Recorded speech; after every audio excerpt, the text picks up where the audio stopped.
2022 is finally over and I cannot believe it. I feel like I can finally breathe for once. Last year was so eventful that it made the year feel animated, but if 2022 had an anime, it definitely would have a lot of filler. It didn't matter if it was from the news showing gas prices reaching record highs or Will Smith smacking Chris Rock like he owed him some money. The year had so many loose ends and side quests that you probably forgot about, so why not come in the new year by sharing my gaming experiences of 2022. The first game I played this year was Rainbow Six Extraction, and I gotta say, it's the biggest piece of dog shit. Extraction was not a fun experience. Like, mechanically speaking, the game worked fine. It played just like Siege, which just so happens to be the main issue. The control for Siege was designed around it being a tactical shooter, while Extraction is a different ball game with it being a team stealth approach to clearing out zombies. Then you combine that with fairly lifeless objectives, and the game becomes very boring very quickly. So personally for me, it didn't take me very long to hit that uninstall button. Sifu came out and it is one of my favorite games of the year. This game managed to not only be innovative, but it's fun, challenging, and it doesn't overstay its welcome. It's a character action game that doesn't pull any punches, like, I'm not kidding. You play as the main character trying to avenge his late father, so you go on a crusade through 5 different locations to defeat the crew that killed Sifu. However, the catch with the game is that every time you die, your character gets older, and once you reach a certain age, it's game over.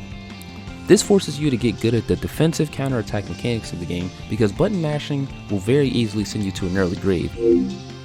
I'm not gonna lie, I was originally an Elden Ring hater when the game first came out. I'm talking about I had zero interest.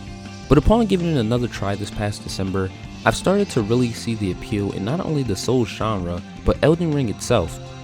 While it wasn't my game of the year pick, it definitely did deserve all the praise that it's gotten over the course of 2022. It's the most game-like video game that came out, and also the most difficult. The challenge of the game can throw a lot of people off, trust me, but the sense of satisfaction from not only discovering new areas, finding new weapons, upgrading your character, and most of all, finally beating that one boss that has been kicking your ass for days, is a type of pleasure you cannot receive from any other type of game.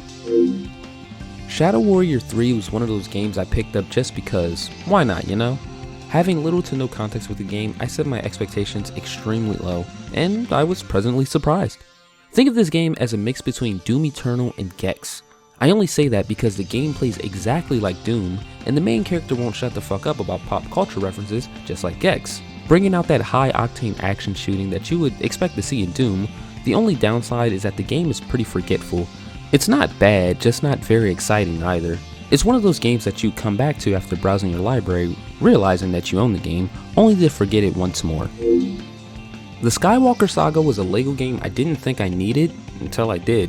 LEGO games are typically really good, but they all tend to be the same art, just with a different coat of paint. The Skywalker Saga improves on the traditional LEGO games by allowing more exploration, more vibrant worlds, and an overall better way to experience the story. While still very silly, the game tells its version of Star Wars in a much more engaging way than ever before.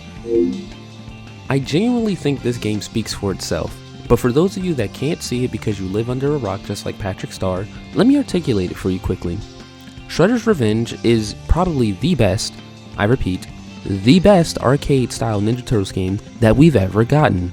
The game remembers what it means to be fun. The combat mechanics are simple and diverse. Defeating countless amounts of foot soldier clans never gets old.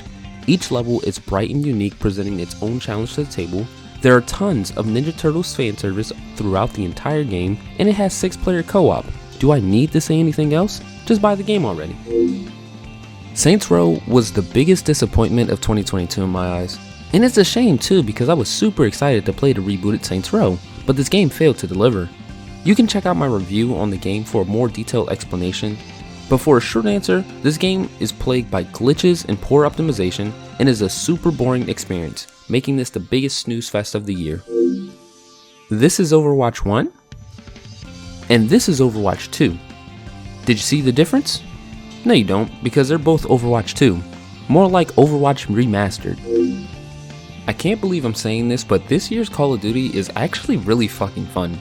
I don't know if it's because the toxic lobbies are back or the game is slower than some recent ones, but honestly this Call of Duty is just simple COD fun like how it used to be back when like the original Modern Warfare 2 released.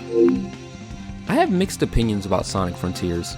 It changes the gameplay formula for Sonic once again, making it kinda into a Sonic Breath of the Wild, which works fairly well, but it is hard to not compare it to other Sonic games that I know I definitely enjoyed more. I haven't finished the game yet, so this is more of a first impression, but if you have, let me know what you think.